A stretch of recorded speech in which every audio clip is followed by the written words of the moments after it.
Welcome back to the Book Talks. My name is Mara van Loggerenberg, Associate Director of Social Impact Programming at NYU Stern.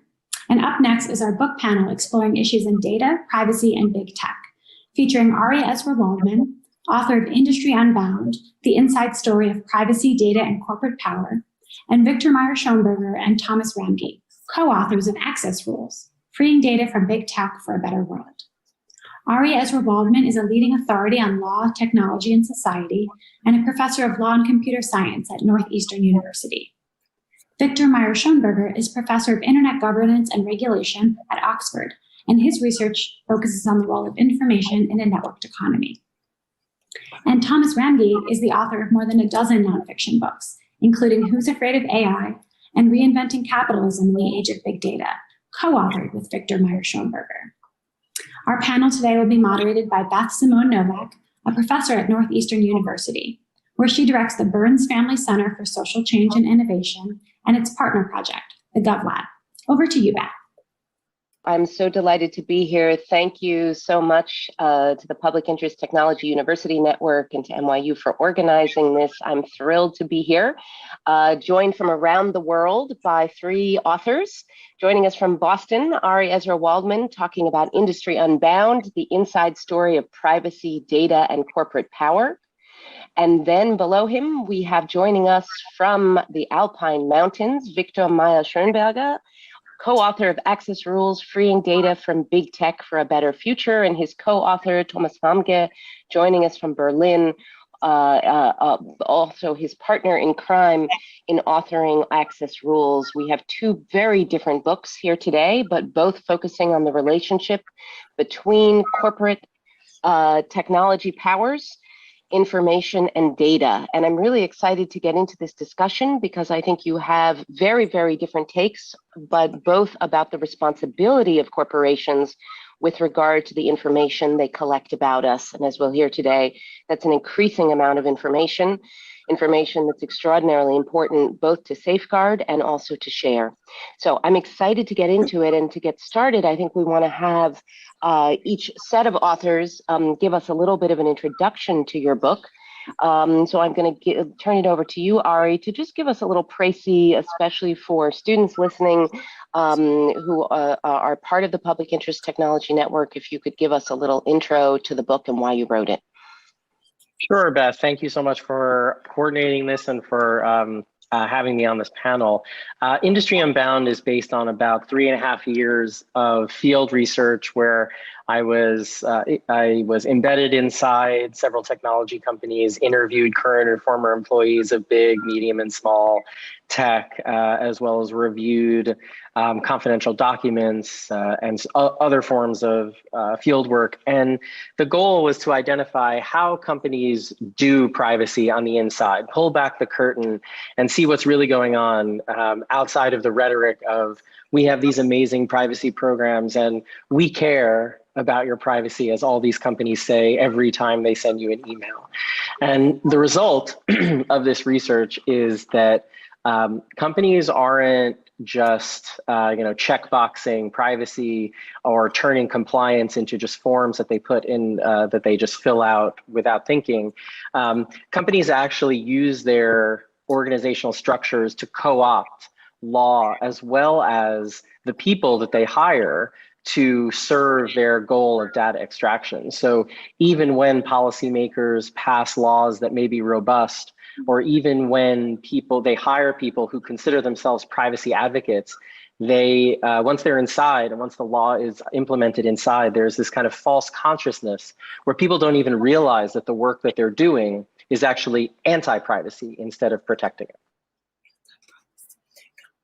My goodness, this is a very dystopian scenario here. The goal of data extraction, as you write about it, the goal, the routinization of anti-privacy work that we want to get into and hear a bit more about. But let me turn it over for a minute. I'm going to start with you, Viktor. You've written, obviously, about privacy. You've had a best-selling book about big data before, but now you're taking on a very different tack, a very different approach to talking about corporate information. And I would love if you could share a little bit with us about why you wrote this book. Sure. Thomas and I wrote the book because we have children and we worried about the future. we worried greatly about the future because humanity, and not just our society, is facing tremendous challenges. Challenges about social inequality, challenges about environmental destructions, challenges about the global pandemic.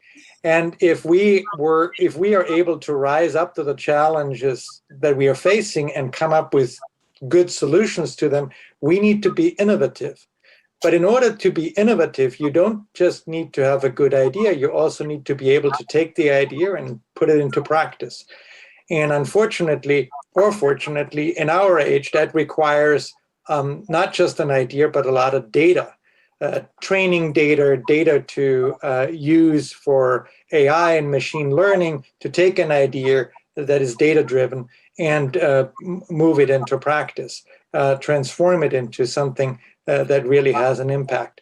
And unfortunately, access to data is very concentrated, incredibly concentrated. Schumpeter worried about that kind of concentration almost 100 years ago. We worry about it today. He worried about concentration of capital. We worry about concentration of information and knowledge. And our solution is extremely clear and radical. Drastically broaden access to data, especially access to the data held by large platform companies. Thomas, maybe I could give you a second bite at the apple to share a little bit from your perspective as a journalist, why you participated in the book project. Well, for the same reasons Viktor just mentioned, but let me add that sort of our book is not a complete post-privacy book or anything like this. We obviously also agree to the fact that personal information should not be shared with everyone in the world, but that access to data, which what you talk about, obviously has new access rules also have to incorporate privacy laws and to address the issues that Ari is addressing in his book. But I mean, it's very obvious and very interesting that first and foremost, starting with a European perspective, we have a sort of different look at how privacy regulation works right now, or how it's not working right now. And so when European privacy regulation is sometimes held up as an example in the US, we sometimes shake our head in the sense that everybody's talking about the Brussels effect, but well, we don't see that Brussels data regulation works very well for many reasons. I think there's going to be a lot of agreement on that point as we get into talking about what we need to do to fix the issues that you're talking about. But let me push you, all three of you, a little bit more on why you did these projects right now. Viktor, you mentioned COVID. I know that these have been projects that have been long in the making. Ari, you've talked about being embedded with tech companies and doing this work for many years. So when I say right now, I don't mean just this week. As we're recording this, of course, in the news is very much the simultaneous whistleblowing disclosures about Facebook's and Instagram's abuses, potential abuses of teenagers through their service, knowing abuses of teenagers, and a hack. There's a lot going on in the news about corporate and especially social media uses of data. But tell us what it is about this moment in time that made you feel these books were necessary right now. And let me start with you, Viktor. Of course, you've written a lot of books. Why this book right now?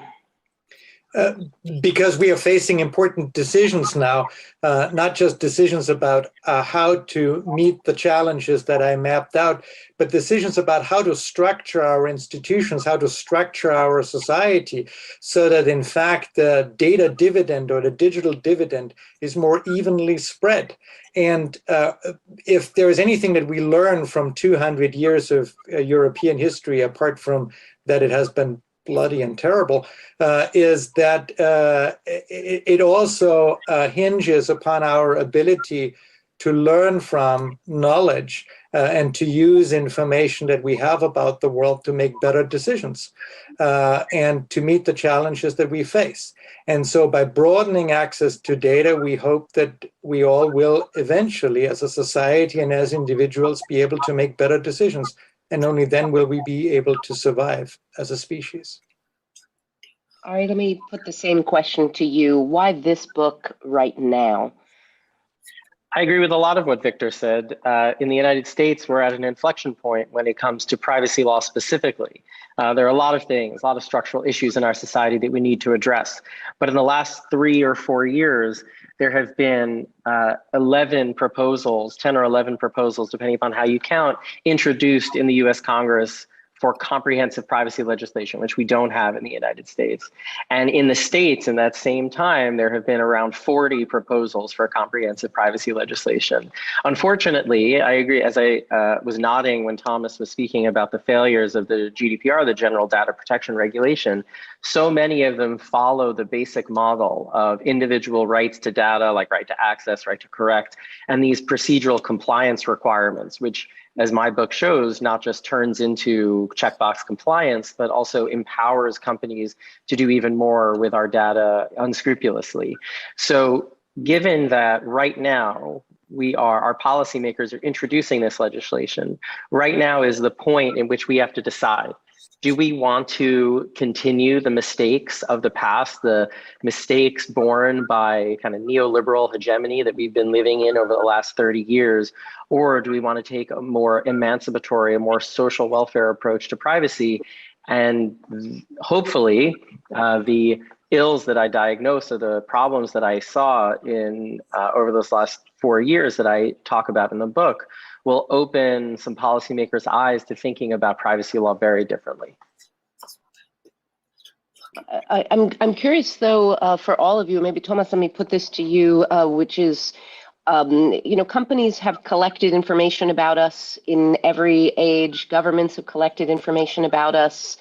And yet it seems for all of you, we seem to have reached an inflection point in terms of corporate centralization, in terms of corporate control over information. I'm just wondering if you could paint a little picture for us about which companies you are most interested in, concerned about, excited about. Obviously, Ari is, you're all concerned, but in different ways. Are we talking about social media companies? Are we talking about other kinds of companies? So just for our audience to understand, who are these companies that we're talking about when we're speaking about privacy and access to information? Well, I think for the privacy issues, or in a narrow sense, it is indeed the usual suspects that we all know, the big platforms, superstar companies, many of them based in California, some of them, and a growing number of them based also in China, and few of them based in Europe. But this is obviously a very big concern, a concern that has been addressed in the European debate for a long time, but where the GDPR hasn't found a sufficient solution for, by indeed, as Ari wrote as well, just showing putting all the burden how to deal with privacy issues on the shoulders of the individuals. Hence, there's another important aspect that we stretch in our book, which is that privacy issues, personal data is one thing, but the concentration of power through monopolization of data with non-personal identifiers is also very important, in the sense that we also see a concentration of data which is necessary to spur innovation in many contexts. For example, medical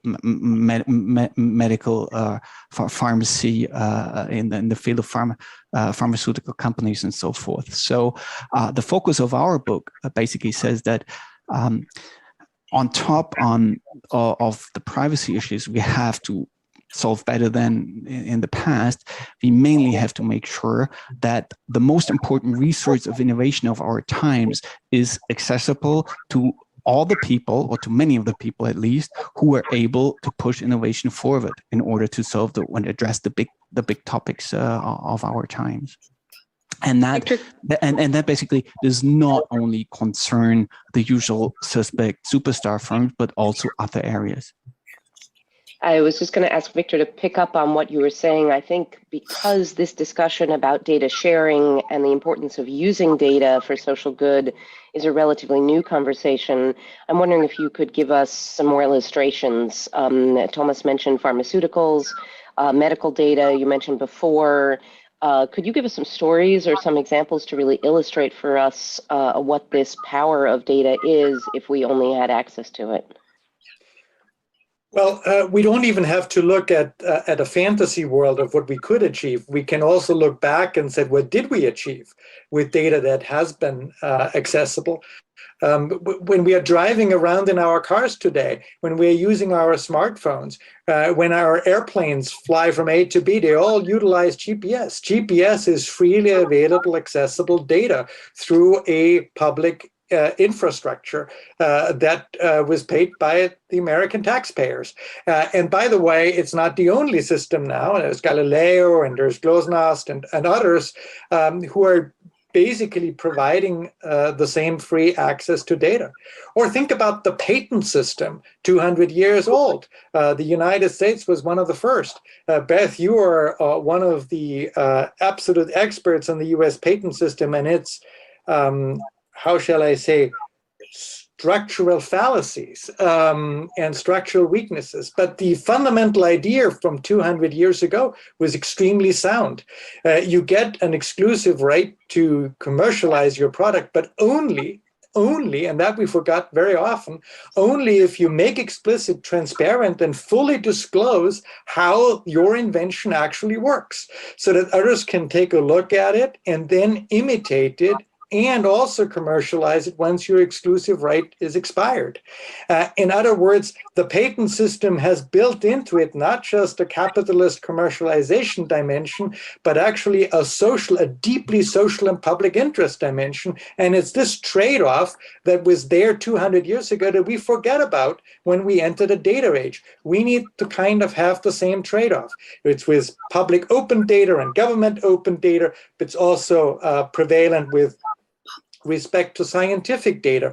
In the UK, for example, universities only get money from the central government if they ensure, and to the extent that they ensure, that the publications coming out of them, the research products, are publicly accessible and not just limited to extremely expensive journals that charge thousands of dollars for subscriptions. And so everywhere we look, we already see organizations, institutions, sometimes even commercial companies making accessible the data troves that they have collected. We just need to be more systematic and comprehensive about it. Oh, I want to come back and pick up on this point in a moment about opening up corporate data as well.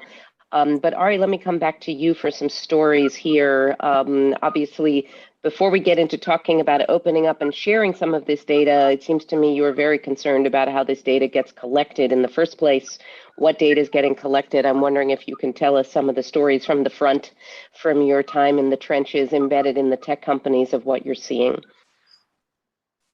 Well, I'm not just concerned about what information is getting collected. There are, of course, our permissive laws pretty much allow companies to collect whatever information that they want, but I'm far more concerned about the discourse and the compliance tools and the processes that companies use to actually make us think, make their employees, make reporters, make academics think that what they're doing is actually a good thing, or what they're doing is ordinary and obvious and commonsensical.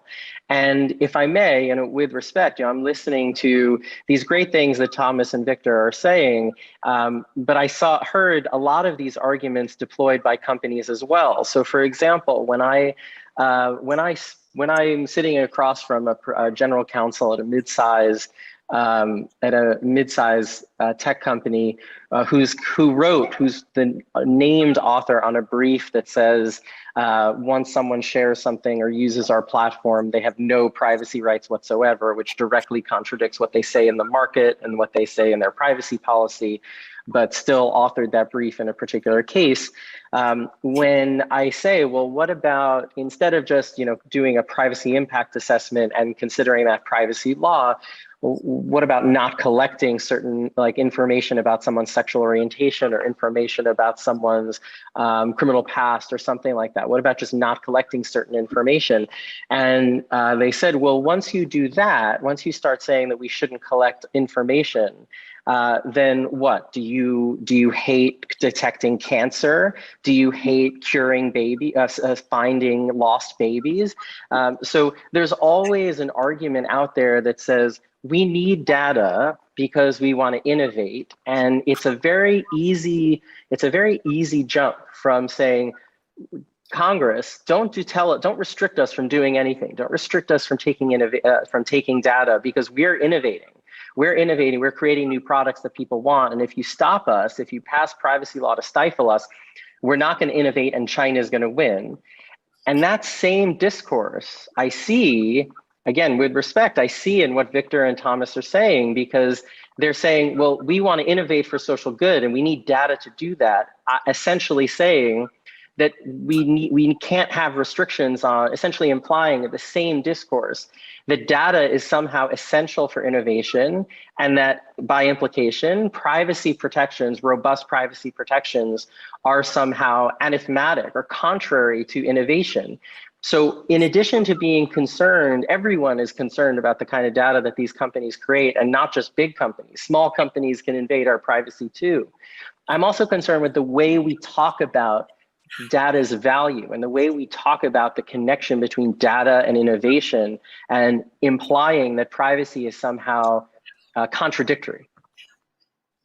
I don't think I have to do much to moderate right now. I'm going to get out of the middle and let you folks respond. And please keep in mind that it is much more entertaining for our audience to have an argument. So I invite you to respond, Viktor or Thomas. Let me get started.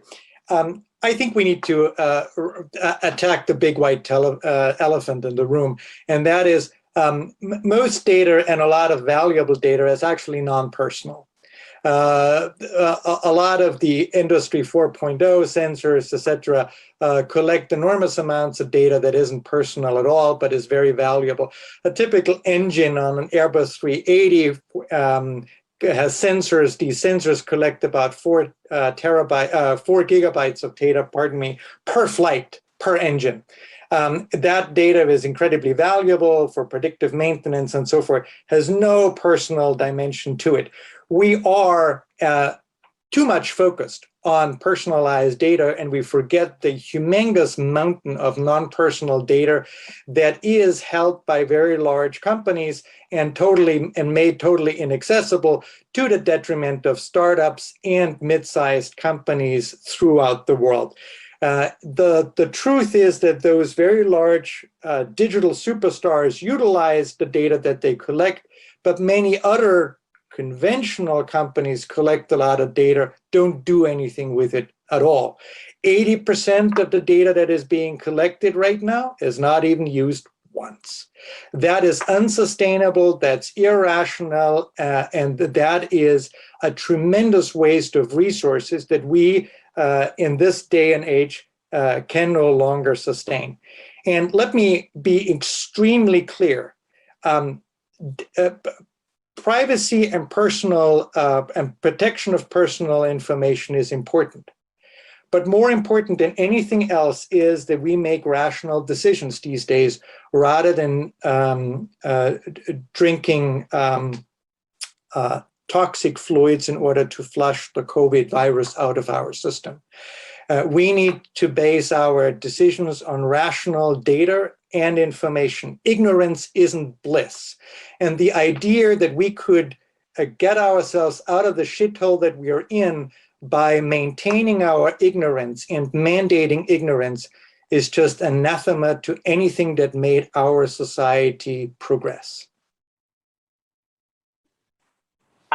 I'm troubled by the logical jump that you make connecting privacy protections to ignorance, right? That's a logical fallacy. There is no such world in which having robust privacy protections means that we're not making adequate data-informed policy choices. There's also no such world in which we can't make, in which companies that have advanced data analytics tools can't make conclusions about people from data that you might think now is anonymized or non-personal.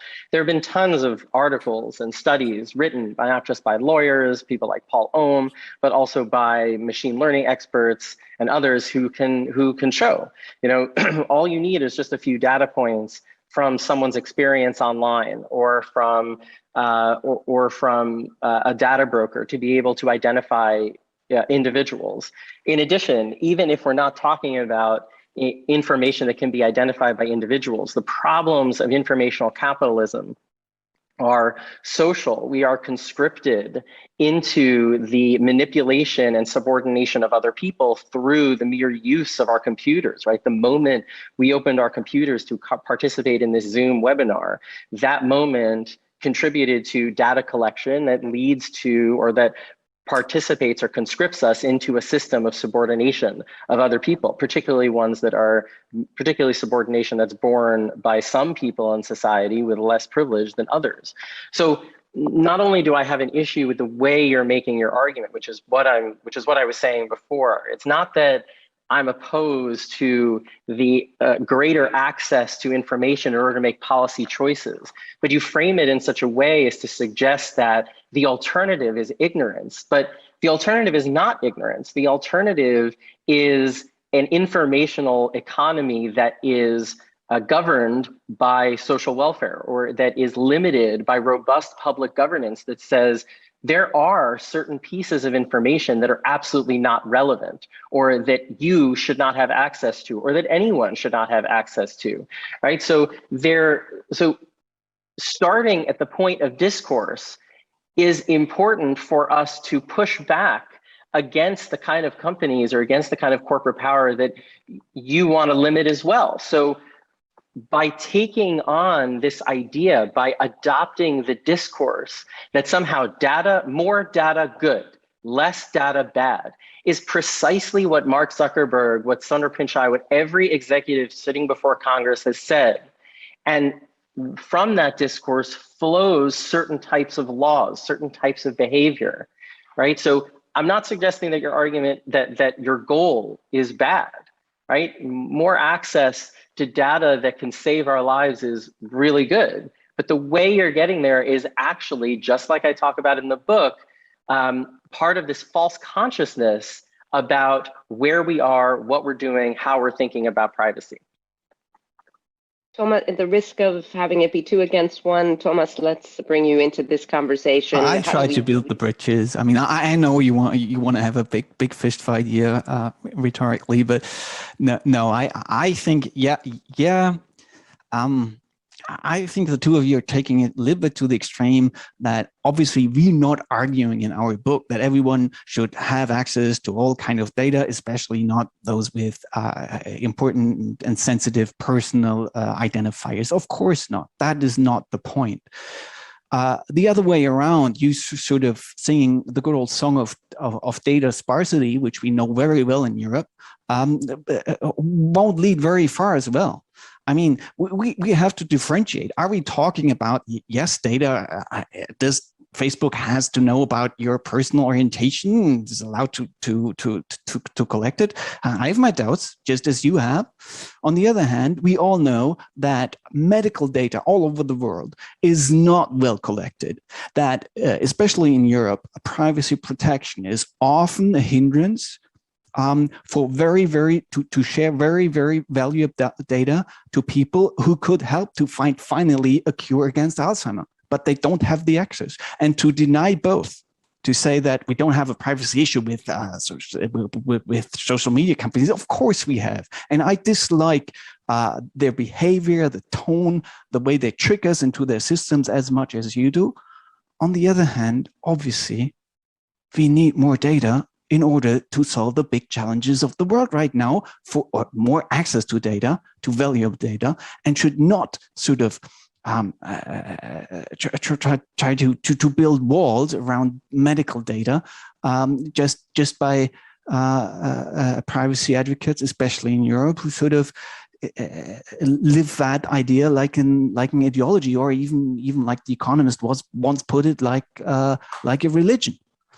And and the argument you've been making in terms of, yeah, you can never trust anonymous data because you can always reconstruct the identity. Well, technically, it depends on where. But first of all, there is a trade-off. If you ask for, especially for in medical context, very, very important pseudonymized data to sort of level the regulation towards towards basically, you can practically not anonymize anything anymore, because you can always theoretically claim it can be de-anonymized. Then you're missing out, and then your argument of sparsity becomes a real hindrance in order to find the solutions we need. So I disagree with the characterization of the argument that I make in the book, or the argument I made here, as anything for data scarcity or sparsity, but we can get to that in a minute. So I think on a certain level, there's more that we're agreeing with than in many ways we're disagreeing, but in the sense that we agree that the current system is insufficient, or we agree that there are certainly benefits to that, and of course I think we all agree that there's a balance here. But let's play on your turf, so to speak, right? I'm a law professor. I get tons of tough questions every time I give a talk. So let's play on your ground. The benefits that can come from data.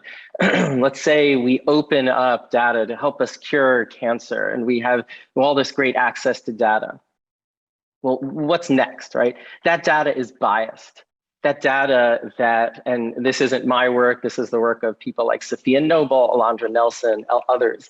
The data that companies are using now, medical companies, social media companies, whoever, to make better, to make it easier to detect breast cancer in MRIs or whatever, to make it easier to enhance our experiences. This information is biased because of biased data, because of the people who are programming these tools, and that's going to continue. And that is also the case in so-called civic data or civic algorithms. Algorithms are supposed to make government work better, or data for social good. It's one thing to say we need more access to data. One of the things that a robust, emancipatory privacy system with public governance would ensure. And one of the reasons why we have to get out of this frame, more data good, less data bad, more data innovation, less data everyone's gonna lose, is because that's not the question, right? That's not the story. The story is that when companies collect data, as you rightly state, that concentrates power in just a few companies. And that's awful for so many reasons.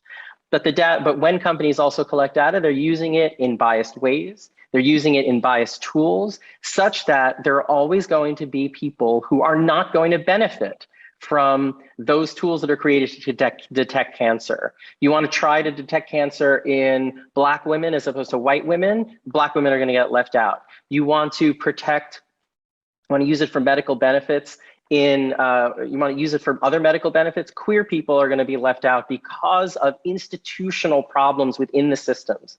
To come out and say we need more access to data is to also ignore or elide the underlying structural systems that will make a world with greater access to data really, really dangerous for people who lack privilege and are more marginalized. So I'm going to jump in here to actually ask you if in our last 10 minutes we can actually solve all these problems. So if there is a way to both protect privacy and promote sharing of data for public good and for social good, Victor, let me come back to you and sort of ask you if you could explain to us your revolutionary and radical proposal that you alluded to at the beginning with regard to radical openness. How do we square the circle? How do we do all these things and realize the benefits of data for social good while protecting against the harms that Ari talks about? Well, Beth, you know, Thomas and I strongly suggest in our book that opening up access to data, particularly if we spread access broadly and widely so that society can benefit, will enable us to make better decisions. Ari said, as he accused us of many things, that his sheer participation in the Zoom call subordinates people around the world. And, you know, if it does that, then I wonder why he is participating in this Zoom call. At the end of the day, we all have to make pragmatic decisions every single day. We don't get to come up with a perfect solution that will solve all problems in one go. We need to come up with step-by-step possibilities to get closer to a society that we aspire to create. And that is precisely why Thomas and I suggested to open up access to data, particularly non-personal data, as we argue in the book, because it will help us to create the kind of world that we want, a world that is more inclusive, where power is less concentrated, and where not just the few rich elites can make better decisions because they're based on knowledge and insight, but lots of people can. And I don't think, having written a book about the right to be forgotten, I don't think that a mandate to disregard insight is going to get us closer to where we want to be. Ari, we have only a few minutes left, and I want to save 2 of them to talk about students and careers in this field. So maybe just give us the bottom line on your legal and policy proposals for how we safeguard privacy. Sure. So the first, mainly, we have to stop thinking about privacy law as passing a comprehensive privacy law. Protecting privacy in the information age isn't just passing a law about compliance or individual rights or even things like fiduciary duties or affirmative obligations. It's also anti-competition law that breaks up these companies. It's labor protections that ensures that people who are doing research inside these companies are protected from being fired, like Google did to its head of its ethics team last summer when they do research that compromises their bottom line. It's also environmental protections because these companies are destroying delicate ecosystem when they bury wires and tubes under the ocean to transmit data between Europe and the United States and elsewhere. It's it's more radical proposals about limiting the collection of certain types of data. So the solution here, I take such that it is, I agree with Victor that we need to take steps to create a better world. But the solution here is not just to pass a law and raise our hands, open access to data, and then just say, let's move on. Our solution has to be structural. Our solution has to, before we can open up data, before we can make all uses of these, make the beneficial uses of these data, we need deep structural change in public governance and our relationship with technology companies. So let's use our last 2 minutes here. Obviously, we could continue this debate, and I thank you for making it a debate, which is so much more interesting than everyone agreeing. But it's great to see that there are really different perspectives on these issues. We have an audience here of, again, Public Interest Technology University Network, which is 43 universities around the country. So for students thinking about this field, any last words of advice for people who are interested in entering this field, what direction you would point them in, or what any advice for people interested here? Thomas, let me start with you and then I'll go around. Well, me being a journalist, I would say that data journalism is one of the most interesting fields of journalism. Possibly one of the few left where you really see a rise in more funding than before and so forth. And Ari, most of the data that data journalism is sifting through is non-personal. So I think you cannot really disagree with that one. I'm sure he can disagree, but Ari, what's the advice for the budding law student or person going in who wants to go work for Silicon Valley right now? Career advice as it connects to this topic. So there are, to be aware that companies are going to make a lot of hay about hiring someone who really cares about privacy or someone who considers themselves a privacy advocate, and be aware that they're are going to try to co-opt you, that you're going to be in an organization where the routinization of your work is going to create this consciousness in you that makes you think you're doing something good, but in fact you're not. So what does that mean? Well, that means that you don't only have to join a big tech company, you can, but maintain your awareness of the work that you're doing. Learn from your experience in a tech company like the whistleblower is doing right now in front of Congress. Also engage in more social advocacy, because the way we're going to get real change is from the ground up, when we start energizing and engaging in a social movement that is more dedicated to privacy as a social justice issue. Viktor?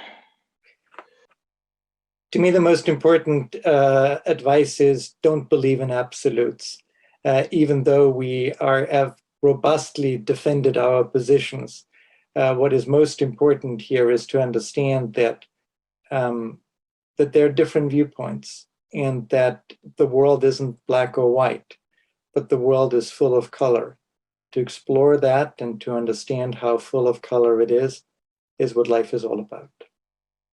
I want to thank you very much, Ari Waldman, Industry Unbound, The Inside Story of Privacy, Data, and Corporate Power, and Viktor Mayer-Schönberger and Thomas Ramge, authors of the brand new book, Access Rules, Freeing Data from Big Tech for a Better Future. Thanks to all of you for this robust discussion, and I'll pass it back to you. Thank you, Beth, and thank you to our panelists for that heated and interesting debate. We hope you enjoyed it and hope you enjoy the rest of the conference.